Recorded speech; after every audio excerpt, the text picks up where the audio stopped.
Are you tired of deleting memories in ChatGPT's one after the other?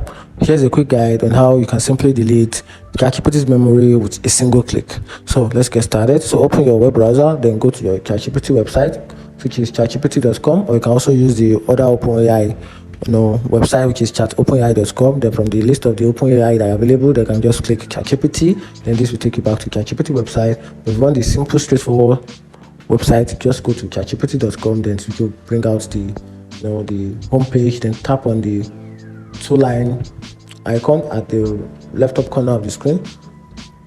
Then tap on the name icon or the profile icon. Then tap on settings.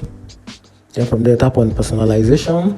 Then from here, you can just click on manage memories. So from here, you can see the list of the memories that is available here, and you can just simply delete any one of them by just tap and click on any of the message and delete it. You can see here's the trash icon right in front of it. So if you want to delete any of the message, just click on this, then tap on forget.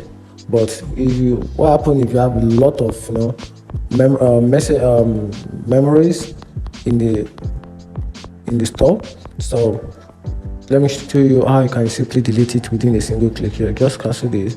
Then right here under manage memory, you can see clear memories. So just tap on the clear memories option, and this will turn off, and this will clear off the ChatGPT's memory for good. And that's it. Find this video helpful, turn on the notification button and follow for more. Thank you.